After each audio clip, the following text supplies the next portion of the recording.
Good afternoon and welcome. Welcome indeed to, yes, hour number 2 of the Mark Moses Show, only right here on 107.9 FM, 1560 AM, and anywhere you listen online and podcasts. Let's go out to the Commonwealth of Virginia and talk to my great friend who does a fabulous job covering college athletics, and don't worry, we'll talk Mania as well. His name's Chris Graham of the Augusta Free Press. Chris, how you doing today? I'm great, Mark, and I'm glad to hear your voice, man. I know you've been dealing with some stuff a little bit, so we've been thinking about you up here. I appreciate that. You and your wife, you guys do a great job with your publication. I know you're great friends of mine, so I really appreciate that. Let's start with college basketball. We crowned a champion Monday night. It's UConn. And then we also had this Calipari's leaving Kentucky and like all this nuttiness. My question for you is UConn, with their coach, are they now the top dog, the top blue blood in college basketball moving forward? They are I'm going to qualify that for now. I mean, the Kentucky job is still the best job in college basketball. It's also the worst job in college basketball, but it's Kentucky. They've got all the money in the world. They've got more than that, and all the pressure that comes with it. And, you know, it's weird to say because UConn's now got 6 national championships as a program, the last 2. They've won 6 with 3 different coaches, and all of these since 1999. But, you know, I still think that it's, you know, the college basketball world still revolves a little more around Kentucky and, you know, Duke and North Carolina and Kansas. It's weird to say, but, you know, I don't know that Connecticut has climbed down mountain quite yet. And I don't know. I can't put a finger on why. It just doesn't feel like that to me. All right. Let's say you're Coach Hurley. You got all the money, you get all the players, you're winning the championship, you're the top of the mountain. What would it take for you to go to Kentucky then, to leave with this current thing you have where you are the top dog? See, that's why he's saying he's not going to leave. You know, Kentucky can, I'm sure, come up with more money to get whoever they want. But if you're Dan Hurley, okay, you're in a basketball-centric conference, one. And UConn, among those members of the Big East, is the only one that has football, but they don't really have football. It seems like they're trying to starve their football program into being out of existence. So you're the number one coach on campus, and so you get all the attention, you get all the NIL money you can imagine there. Whereas at Kentucky, you know, I mean, the SEC, they still play football. I mean, they're not Alabama or Auburn or LSU or Florida or Georgia, but they still play football there. So, you know, if you're at Kentucky, you're competing to see, you know, if you can get as much money as you know, some of the other coaches there on campus. And it's a Kentucky job, and it's a hard job, and you can do a good job and still get fired. Whereas at UConn, you know, Hurley, he's there. I mean, he's got a chance to be there for as long as he wants to be. So I don't know if I'm him, I would want to make that jump. It's interesting in your voice how you still don't take UConn as seriously as Kentucky or Duke or some of these other blue bloods. Why is that? Is it? I mean, come on, you could be honest with me. Why do you feel that way? Because if Hurley goes to another job, or if Hurley just up and retires, you know, their lows are low. You know, when in between coaches, in between Calhoun and the guy who replaced him for that brief period of time, I can't think of his name now, and then in between him, Kevin Ollie, and then in between Ollie and Dan Hurley. I mean, when UConn is bad, they're very meager. Whereas, you know, and Kentucky's had periods like that, but even then, their fans don't stand it too long. Billy Gillispie gets the job; he's out in 2 years because he has 2 20-win seasons. You know, it's different. You know, at UConn, I don't know that they you know can go 5 years, 10 years without winning, and then hire another coach and win again, and it's just not the same. Whereas at Kentucky, boy, Calipari won a championship in 2012. He went to 7 Elite Eights, 4 Final Fours. Not enough. We're going to run you out the door. That's why he took the Arkansas job. So I don't know. The pressure is a lot higher at those other jobs than it is at UConn.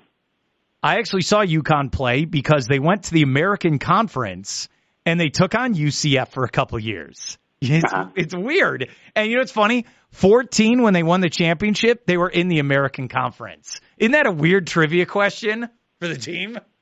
That is. It's and that's the American Conference's basketball claim to fame, at least as far as that goes. But no, I mean, and so that all that said, if Hurley stays there, and from what I hear, it's a grapevine thing. I don't think any of us really know anything about what schools spend on NIL, but the grapevine has it that UConn spends a lot of money on NIL for men's basketball. So he's there. As long as NIL is a factor, he's going to be able to attract players with that money, whether they be recruits or maybe even more importantly transfers.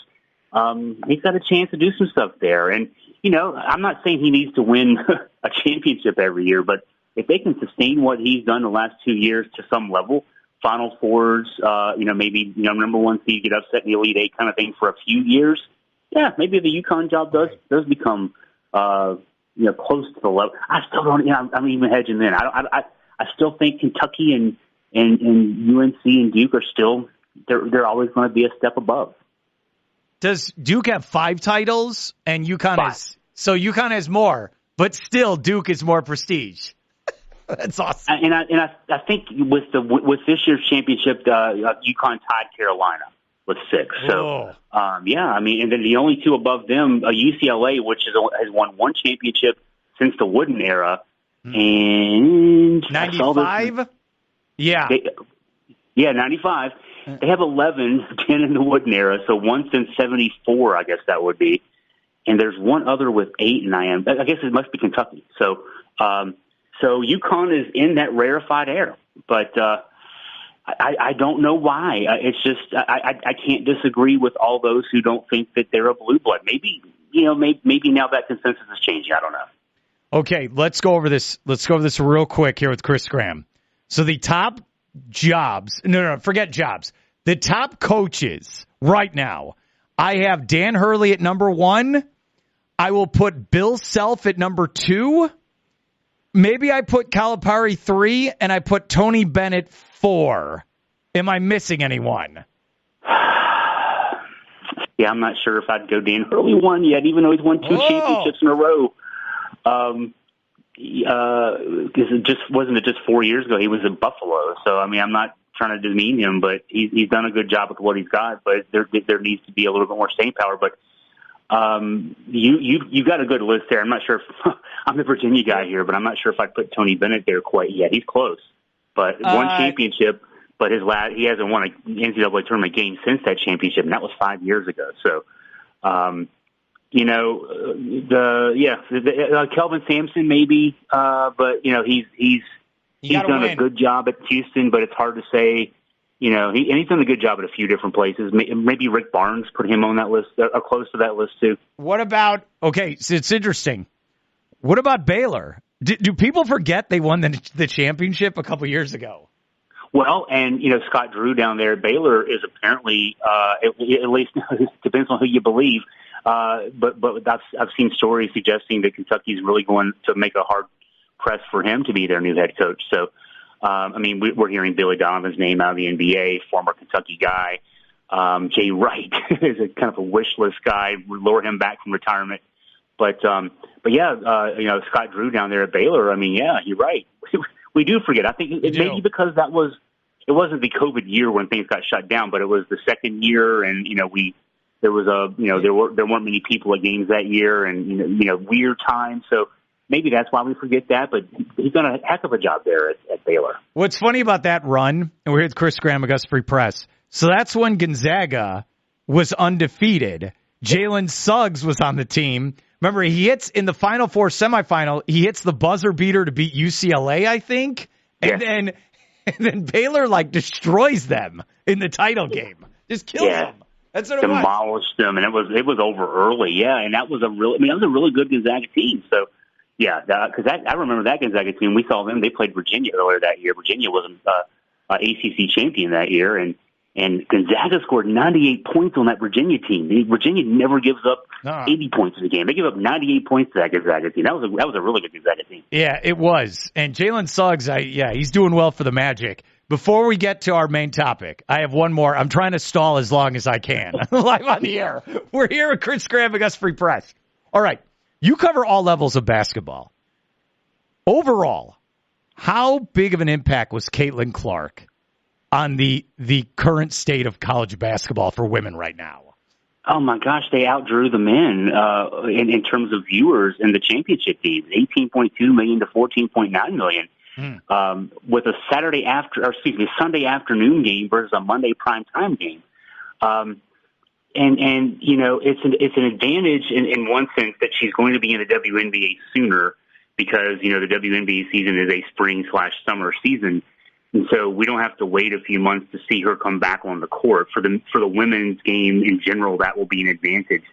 I kind of wish that we didn't just get to see her for a couple of months in the summer and got to see a longer WNBA season. Who knows? Maybe we'll see that in a few years if the current trends in women's basketball continue. But my goodness, I mean, and what a, you know, we couldn't have scripted any better. South Carolina undefeated, getting into that game. And then Caitlin Clark getting into that game on the other side. You know, you had so many great storylines there. You had them all the way through. I mean, you know, I watched 5 of her 6 tournament games. I can't tell you that I've watched 5 total women's tournament games in a whole, you know, NCAA tournament before in my life. I watched 5 just of hers, you know, dating back to the second round game with West Virginia. So, what the NCAA needs to do now, what women's basketball needs to do now, women's basketball being what it is, if there was a commissioner, find the next Caitlin Clark in some way. She's going to the WNBA now, so she won't be around in college. But this is a moment right now. I was telling this to someone the other day. It could be a moment like in the late 70s when the NBA was struggling. You know, the NBA finals were on tape delay. And then, you know, there were 2 guys who came in the league named Larry Bird and Magic Johnson, and all of a sudden the NBA was hot, and it's been ever since. Caitlin Clark could be a catalyst like Larry Bird and Magic Johnson was to the women's game. Yeah, because you got Angel Reese, who's a great player as well. She's a champion. She'll get drafted. Paige Beckers from UConn is phenomenal. I think she'll be there. Okay. All right, this is very complicated what I'm going to say, so I appreciate you coming on with me. All right, I got to make sure I get this off my chest correctly. Okay. It's not like there's 35 great women's basketball teams at the same time. There's still South Carolina, the Juju woman with, USC. You got UConn. Iowa was great because of Caitlin Clark. She elevated them. Are there other teams I'm missing? Like, you know, Tennessee used to be a superpower. So there's only still a handful of teams. Remember, the tournament for the women, it doesn't go to the neutral site games till what? The Sweet 16? Is that right? So the first, so it's not like, oh my God, this is the greatest tournament ever. But I agree with you. It was must-see TV. When they took on LSU, Iowa, I had to watch. And I had to watch against UConn, and I had to watch, I mean, it was phenomenal. The question is, I'm with you. Can they get that viewership next year without Caitlin Clark? I don't think so. I will be honest with you. I think it'll go down because all these stars are now going to leave. I don't know if they can redevelop to get these new players, Chris. That is my concern. For the NCAA, yes, I think now, but the other side of it is they're all going to the WNBA. And the WNBA has suffered. I mean, there have been women's pro leagues dating back to the mid-'90s, and they still play a truncated schedule just a couple of months in the spring and summer. And I really think that, you know, these women who got us watching the last couple of years, this year in huge numbers, now that they're going to the WNBA, this is a time for the WNBA to really take off. Yeah, the women's game needs to replenish, and that's not easy to do. Yeah. You don't just plug and play the next Caitlin Clark. She's a once-in-a-generation player. But that said, you know, you capitalize as best you can with what you've got at the NCAA level, and then, you know, the WNBA needs to do a much better job of what it does. And I'll say this, too. The NCAA, gosh, they really undersold the women's game. They packaged it. They bundled the rights to the whole women's tournament along with 39 other sports and basically gave it away for almost nothing. I mean, I think it was $130 million a year for all those sports, and women's basketball valued around $70 million a year. The men's tournament gets $900 million a year. And here, you know, the last couple of weeks, the women's tournament outdrew the men's tournament. You know, there's potential there. There's money to be made there. And I think when the people, the powers that be can start realizing money's there, then they'll put more marketing muscle behind it, and that itself will help the women's game. This is my other problem. You brought up a great point there. The women tournament succeeded because we had characters, we had plot lines, themes. There was a story that was going on for a year straight, and we knew these characters. My problem with the men's tournament, there's no stars. I don't know who to get behind. I mean, UConn's a perfect example. They've won back-to-back championships. I don't think any of their players are famous nationally. I know who Caitlin Clark is, but I don't know anyone on UConn, and they destroyed everyone in the tournament. I've never seen this before. You can still name the players on the Duke 1990s championship teams: Grant Hill and Christian Laettner and Bobby Hurley. I'm like you. I cover college basketball, and I have to think hard to name UConn's best players. Whereas with the women's game, as you said, I mean, we had UConn versus Caitlin Clark in a Final Four game. Now, they had no previous history, but it's UConn versus Caitlin Clark. You don't need to book that. That's already there. But you had the rematch games with LSU in the Elite Eight, and then the rematch game in the championship game because Iowa had knocked out South Carolina last year. That's easy. My God, that's printing money. That's so good. Whereas with the men, as you said, I mean, yeah, we ended up with a championship game with the 2 7-footers going against each other, but you know, I mean, we're getting ready to talk wrestling in a second. You don't put 2 7-footers in the main event of WrestleMania. I mean, those are the two big plotting guys. You don't watch basketball in this day and age to see the 2 7-footers go against each other. So, yeah, the men's game, and it's not like we're starved for stars because so many guys are going one and done. It's just there aren't any stars anymore in the college game and in the men's game, and that's the big problem. I've never gone into an NBA draft at the end of a college basketball season and have no idea who could be the first pick in the draft. And I don't think the NBA knows either who it could be. I have no idea. That's why I think Zach Edey, I think he could be a top 10 pick because it's so weak of a draft where he'll go up there. Because that or maybe you take a foreign-born player. I mean, I have no idea, but I will tell you this. You know who they're going to hype next year. He's coming to Duke, and I know it's going to make you vomit. That Cooper Flagg guy is going to get hyped like crazy. I hope you're ready for this. Oh, I'm ready for it. It's Duke. They get hyped anyway, so you know that's just the way it goes. But that's okay for basketball because you know you have to have a heel, and he fits. He already fits the mold of being a Duke heel, and he hadn't even stepped on campus yet. Look, he is as big as Paolo Banchero now. And he's like 18 years old. Oh, yeah, the hype. I will start the hype now. It's going to be wild. We're here with Chris Graham, Augusta Free Press. Let's end with this. This has been a discussion we've had for like over a year on this show. Cody Rhodes is the new champ of the WWE. He finished the story. Did you enjoy that main event Sunday night at Mania? It was what it needed to be, I would say. I mean, they had the run-ins. You know, the main event the night before, the night one, was a stipulation match, and the stipulation was basically whoever wins gets to set the terms for how that title match goes on Sunday night. And, you know, it was the bloodline rules means no disqualification, run-ins, and all that kind of stuff. And we got cameo appearances from, you know, the Usos and The Rock and The Undertaker and John Cena, Solo Sikoa. And Seth Rollins coming in dressed like he was in the Shield era from 10 years ago. I mean, they did all that stuff. And you kind of knew, didn't know exactly who was going to be the guys, but you kind of figured most of the people who were going to be in that. And I called that a really good sports entertainment main event.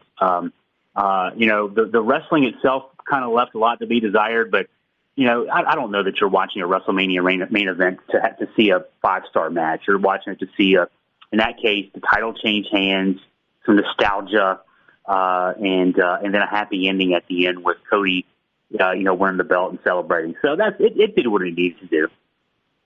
Did you enjoy watching WrestleMania? I did. I mean, you know, I can't say that. Somebody asked me this earlier today, actually. You know, what was my favorite match? None of the matches stood out as like, you know, this match, man, I couldn't believe that match. But nothing really stunk either, you know, and so that's a good thing. I mean, I usually nitpick everything when I watch a show, and nothing really stood out as it did. They shouldn't have done it that way, or they shouldn't have even had that match on the show. They had, a surprise title change. Sami Zayn beating Gunther. Huge surprise. Did not see that coming in a million miles. Though now it makes sense to me. Get the belt off Gunther. He can be a challenger for Cody Rhodes. Not too far down the road. You don't want a current champion challenging the world champion, so that makes sense. You had some humor moments. You had, again, other throwbacks. Bubba Ray Dudley coming in and being the special guest referee in a Philly street fight. The women's matches were really good. So, up and down the card, everybody did their job. It was entertaining. It didn't go too long either night. They didn't keep you up until midnight. So, no, I thought it was pretty entertaining from top to bottom both nights. What did you think this idea, Chris Graham? Triple H kind of started doing this. They're saying the term professional wrestling again because it's always been superstars and sports entertainment. They've been saying professional wrestling. What is your take? Oh, well, I use sports entertainment when I said that was a great sports entertainment wrestling match, which is ironic given that they're trying to get away from sports entertainment as the euphemism for pro wrestling. That was the thing Vince McMahon hated. People always speculated, man, he made his billions in the wrestling business, but he hated that he made his billions in the wrestling business. He wanted to make his money in anything other than the wrestling business. And so he didn't want to call it wrestling. He wanted to call it sports entertainment. But it's pro wrestling, and nobody's out there claiming that it's Greco-Roman wrestling, that these guys are in the Olympics. They're going to be doing reversals and soaring takedowns and getting points. It's just pro wrestling's pro wrestling. And so I'm glad, I'm ecstatic that they're not ashamed of the business anymore. That's what it is. And so I hope, and I saw this too. Again, there were some entertainment type matches on WrestleMania this weekend, but there were more really good wrestling matches than I expected to see on that show. So I'm hoping that they continue that move. I watched a little bit of Raw Monday night. I hope that they continue to get away from the McMahon era shenanigans that would make me cringe. Even me. I love wrestling, but some of that stuff just was too over the top. And so I hope that they're going to bring fans bring fans more actual quote unquote pro wrestling. Okay, I have a couple notes for you, and I'll let you go. Are you ready for me to get this off my chest? I'm ready. All right. Okay, first off, so I turned into Monday Night Raw, which I enjoyed. The first 25 minutes is celebrating Cody Rhodes and celebrating how great the WWE is, because they do a great job. Triple H will come out and say how great we are, right? They do a great job of, we're amazing, we're awesome. That was the greatest WrestleMania. Just hyping themselves. I love wrestling with all my heart. If you're new to this show, I will talk about it on the air all the time. And we work with the WWE. I work with AEW. But I can't stress this enough. It's not real. It's scripted. Okay? It's scripted. Someone in a writer's room wrote that Cody Rhodes was going to beat Roman Reigns. It's not real. Okay? It's not. I can't stress this enough. Chris Graham knows this. You're listening right now. You should know this. They went 25 minutes where Cody Rhodes is crying that he won the championship. Stop it. Raw did not start until The Rock showed up. That's my favorite part of the Raw after WrestleMania, because the champ comes out, then you have to continue the storyline. Who's going to challenge the champ? I thought it was fascinating that was The Rock, and that he said, hey, I'm going to be waiting for you. So the question for you is, does he take on The Rock next year at WrestleMania? What happens here, buddy? Well, now they did set up, perhaps, if they want to go in that direction, because in the tag team match Saturday night, Rock got the pinfall on Cody Rhodes. That's a subtle little thing for a lot of people. For most people, all they care about is that one team won, one team lost. But no, in wrestling, that's significant. So, yeah. And I think, though, they seem like they're getting away from the bloodline. Roman Reigns announcing he's going to take a few months off. When Rock said, I'm waiting for you, that implies he's going to take some time off. At his age, which is my age, I'm 51. Rock was born the same year I was. He'll be 50. We'll both be 52 this year. something can happen, physically. I mean, as great a shape as he's in, he wrestled a tag match and didn't wrestle much in that match. Only took a couple of minor bumps in that tag team match. They really protected him in that. So, I mean, I think that they've left that door open. Let's just say that. There's a lot of doors that could be open, but I think they're getting away from the bloodline. And but yeah, that door's open. The Gunther door's open. CM Punk will be working with Drew McIntyre, but I would love a CM Punk Cody Rhodes main event of some pay-per-view. So they've got a lot of potential. But yeah, The Rock definitely with that pinfall on Saturday night, they definitely left that part something that we can look forward to. I was kind of sad because I feel like the best time of year for the WWE is the Royal Rumble to WrestleMania. That's the best time. And now it's kind of over. And look, you get a bunch of fanboys who get so soaked up in WrestleMania stuff. They're like, the WWE is so great and blah, blah, blah. And I'm like, okay, you know what? Stop trashing the AEW. Stop trashing. Like, no. All professional wrestling is great. You need to check it all out. Don't just be a fanboy of the WWE, right? I can't stress this enough. Like, just all of it can be good. And I hate, see this, I'm getting this off my chest. I don't like these podcasts where you get current WWE people and they're like, well, AEW is just stupid. No, because CM Punk has done this, that Jade woman who I've interviewed, they're all just trashy. And I don't like this stuff. Like, what are you talking about? Like, stop it. I think you got to be open to watching all this stuff. I know you do. And I'm interested to see what happens moving forward. I do. And I will end with this. I got one more thing I have to say, and I wrote down these notes. I think Dwayne Johnson, I think he goes up the ladder now of all-timers. I think with the Vince McMahon controversy, I think he had to step up and really help the WWE over the last couple of months. I think he had to help this WrestleMania, and I think he went above and beyond. And they really needed his help, and I think he stepped up. He's my favorite all-time wrestler of all time. And I think now he's the final boss. I think he really helped out when they needed help. And I hope you agree with me on this. Oh, what I'll say is, at first the plan was for him to be the main event, co-main event. I mean, him against Roman, and then credit to him and to Roman and to Paul Levesque, Triple H for reading the room, and they needed to rewrite that on the fly. And then that required Rock, Dwayne Johnson, movie star, to become a heel who cut down everybody. I mean, not just the other wrestlers, but also, to be a good heel, you got to cut on the fans. And, I mean, that could not have been easy for a guy who makes his money by getting people to buy tickets to movies. So he had to really lay himself on the line to do that. Did it perfectly. I mean, this last 3 months, he's been out of the business for a while. I mean, he hadn't wrestled actively in 7 or 8 years, and that even then was part-time. So really, 10, 15 years he's out of the business, and he comes back like he never was out. He stepped right in like it was 2002. Yeah, this last 3 months has been an amazing run for Rock. My mom comes up to me and she goes, I think he's going to run for president. I was like, I wouldn't be shocked. Okay? Look, the guy with The Apprentice was the president. Nothing would shock me now. Okay? It wouldn't. Chris Graham, Gus Free Press. My man, thanks for your help and have a great day. Thanks, Bart.